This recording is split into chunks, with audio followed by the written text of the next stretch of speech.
Boa tarde, professor Marcos Neira. Para mim é uma satisfação estar na USP hoje, fazendo essa entrevista, concluindo meu trabalho do curso de Pedagogia, né? Isso faz me lembrar também uma frase, Paulo Freire se referenciou no livro Multiculturalismo Crítico, de Peter McLaren, como autor, como um parente intelectual. Então hoje eu aqui na frente do senhor me faz me lembrar dessa frase, né? Pela intimidade de suas ideias, que me fazem também disseminá-las na escola, onde eu trabalho, né? Isso para mim já basta pela pesquisa de hoje. Então eu trago algumas perguntas, algumas indagações que vem me fazendo dentro da educação física refletir.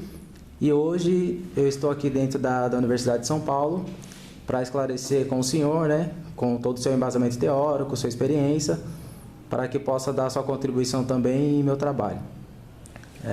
Dentro do meu trabalho, a minha primeira pergunta, que na verdade é o meu objetivo, é qual é a contribuição da educação física para a sala de aula. Então, o processo de ensino e aprendizagem dos alunos, eu gostaria de saber o que a educação física ela interfere para esse aprendizado. Então, Cláudio, eu que agradeço, né, o interesse que você demonstra pelo nosso trabalho, e o intuito é esse mesmo, né? Contribuir para que a educação física nas escolas seja cada vez melhor, né? Então, penso que quando você se apropria dessas discussões e isso, né, contribui com as suas reflexões, a gente tem o nosso objetivo alcançado. Com relação à sua questão, eu colocaria a coisa de duas maneiras, né? Já houve um momento, né, e a partir principalmente do campo teórico, né, dos estudos da psicologia de desenvolvimento, que nós da educação física já pensamos que uma das maneiras da educação física ajudar no processo de desenvolvimento integral do aluno e assim contribuir com o trabalho de sala de aula seria a partir do desenvolvimento das funções psicomotoras.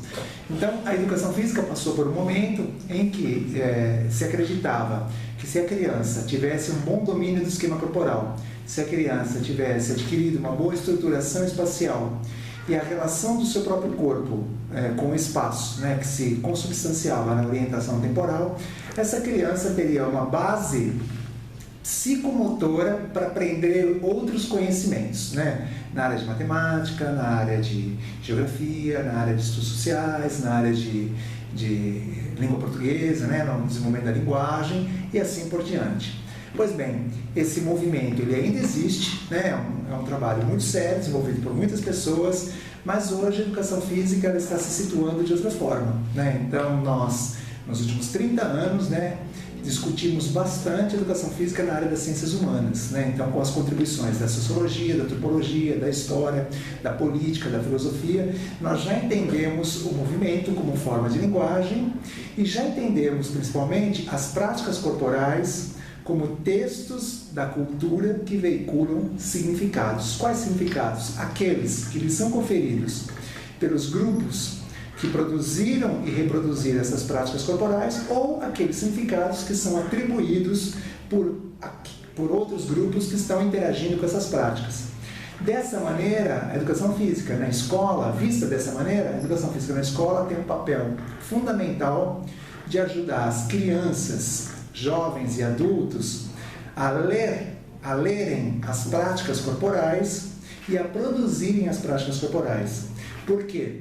As práticas corporais são produtos dos grupos sociais. Então, se na escola nós estudarmos a capoeira, nós estudarmos o futebol, nós estudamos a bolinha de gude, se as crianças tiverem chance de conhecer sobre essas práticas, se as crianças tiverem chance de conhecer um pouquinho sobre as pessoas que fazem essas práticas, e se as crianças tiverem principalmente a chance de produzir essas experiências na escola, essas crianças terão ampliado o seu repertório que lhes permitirá fazer uma leitura um pouquinho mais complexa do mundo.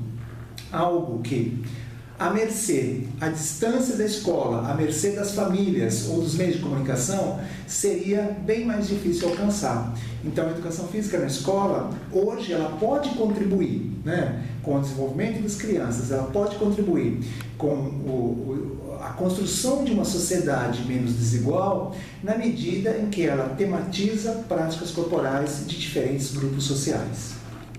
Certo. Professor, você me falando sobre esses grupos, né, sociais, principalmente inseridos dentro e fora da escola, eu tenho outra pergunta, né, que me surgiu agora.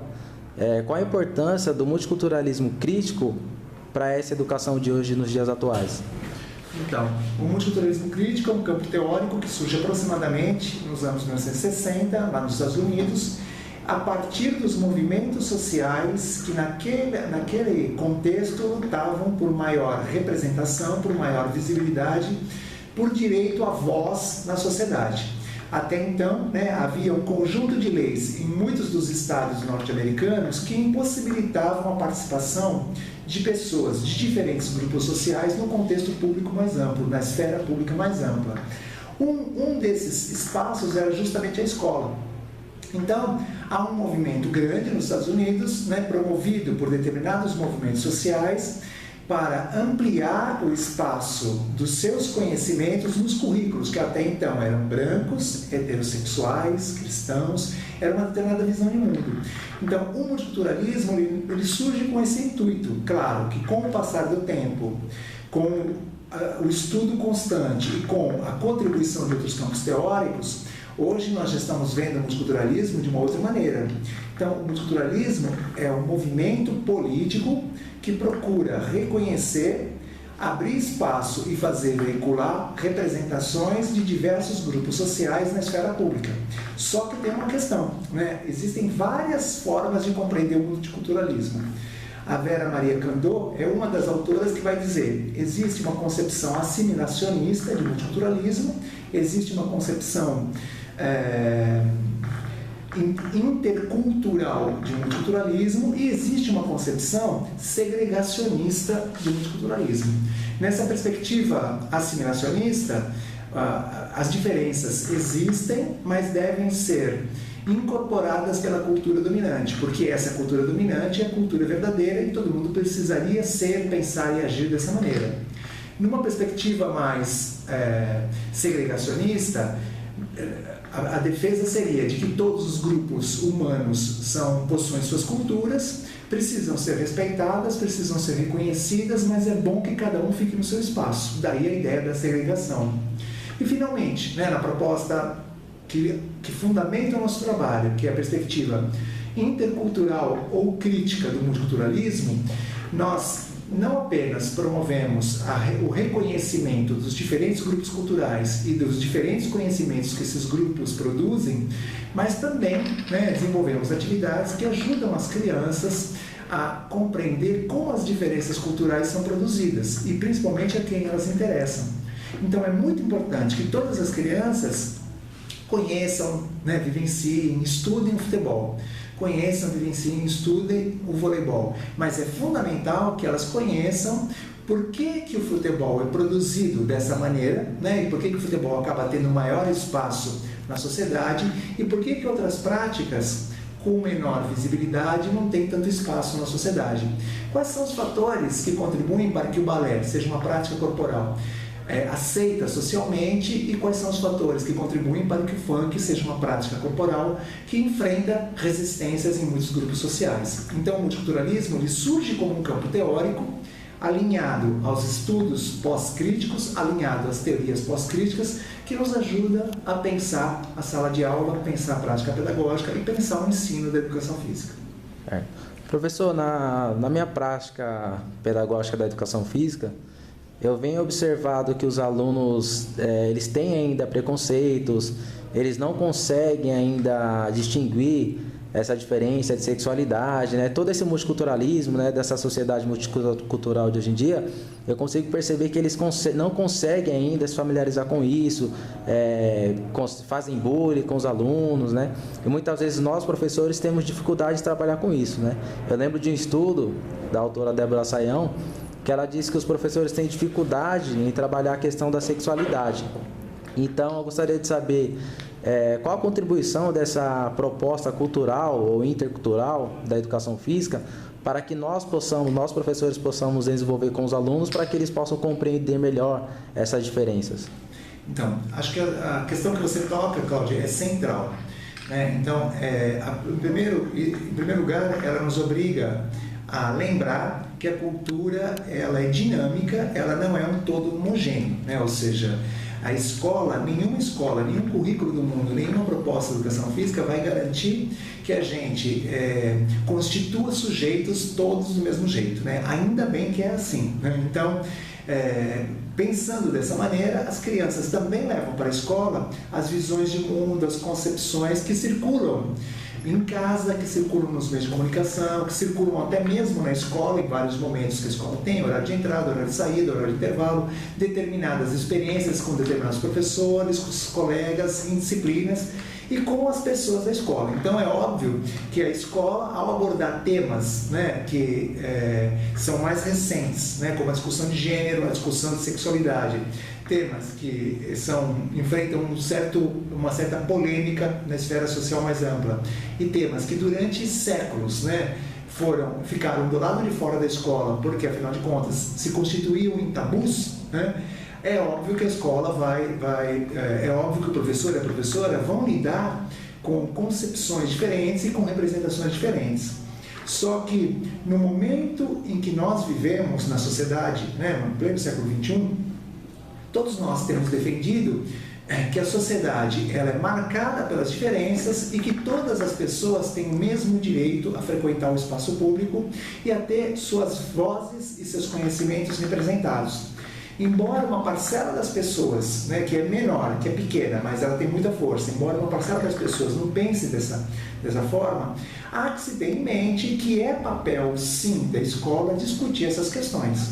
Ou seja, nós não podemos impedir que as crianças tenham um olhar preconceituoso sobre as coisas do mundo. Algumas crianças têm, em função daquilo que eu já mostrei. Mas é nossa obrigação enfrentar essa questão e debater essa questão. Nós, da educação física, enfrentando-a e discutindo-a, principalmente no âmbito das práticas corporais. Existem algumas práticas corporais que são produzidas como experiências quase que exclusivamente masculinas, né? E existem outras práticas corporais que são produzidas como experiências quase que exclusivamente femininas. Se você olhar por esse prisma, você tende a pensar que as práticas corporais elas são uma espécie de ocorrência social marcada pela heterossexualidade, ou seja, né? Ou você é menino, ou você é menina, ou você é homem, ou você é mulher. Mas não é isso, né? As práticas corporais, elas também têm representantes que pertencem a outras concepções de relação afetiva, incluídas aí todas as possíveis formas de expressão da sexualidade. Então nós temos, né, sujeitos de todas as conotações, de todas as orientações sexuais que se envolvem nas práticas corporais e que produzem conhecimentos e formas e maneiras de ver as práticas corporais e as coisas do mundo ao seu modo. Esse tipo de conhecimento precisa ir para a escola. Então, a escola não pode mais continuar fazendo uma metade da aula para os meninos, metade da aula para as meninas. A escola não pode mais continuar fazendo o espaço, né, mais amplo com o futebol para os meninos e os espaços dos cantos das quadras, os espaços mais acanhados para as meninas. Com esse tipo de experiência, a gente está reforçando uma heterossexualidade e, o pior, reforçando uma diferença, colocando sempre o gênero feminino como o gênero mais fraco, o gênero com menor visibilidade, o gênero com menor representatividade. Há que se fazer um esforço muito grande para que meninos e meninas, né, jovens e adultos, de todas as possibilidades sexuais convivam, interajam e produzam as práticas corporais. Então, se naquele dia o professor estiver tematizando uma luta, uma dança, uma ginástica, um esporte, uma brincadeira, que meninos e meninas participem dessa problematização, que meninos e meninas construam e reconstruam essa prática corporal juntos. É aí, Cláudio, que os estudos culturais e o multiculturalismo crítico nos apoiam, porque eles tiram da gente, né, desanuviam, né, os nossos olhares, né, e nos permitem enxergar que isso está acontecendo. As teorias do desenvolvimento que fundamentavam a prática da educação física, elas nos tratavam como seres sem gênero, seres sem etnia, seres sem classes sociais. Hoje nós sabemos que tanto as práticas corporais como todos nós somos posicionados na sociedade em função de certas relações de poder, né, que constituem as classes, o gênero, etnias, religiões e tantas outras coisas. Então, é muito importante que o tema seja debatido com as crianças, problematizado com as crianças, mesmo que nas casas em que elas vivem, né, nas famílias delas, a visão siga preconceituosa, na escola isso tem que ser combatido. E é melhor assim, porque na escola, porque ao ver, né, práticas democráticas na escola e não práticas, né, sexistas, as crianças podem em casa conversar com seus pais, né, e lentamente também levar para casa um pouco daquilo que estão vendo na escola. Então, o pior que pode acontecer na escola é que determinadas experiências sejam só para as meninas e determinadas experiências sejam só para os meninos. Certo. Professor, em nome dos alunos, dos professores, de toda a equipe gestora da escola que eu trabalho, Natalina Cusiol, em São Bernardo do Campo, né, e da escola Antônio Zaniboni, outra escola que eu trabalho em Santo André, nós agradecemos, né, a sua participação, a sua disponibilidade, né, e a abertura aqui para visitarmos a USP, né. Nós agradecemos, né, e até a próxima oportunidade. Eu queria deixar um abraço para todos vocês, dizer que o trabalho que vocês desenvolvem é super importante, que vocês sigam nessa luta, né? Nós estamos vivendo um momento muito triste de educação no Brasil e principalmente, né, no estado de São Paulo, mas quem faz a educação são os professores, são os gestores, são as crianças que estão nas escolas e que vão nos ajudando a enxergar que o futuro pode ser diferente. Um grande abraço para todos vocês.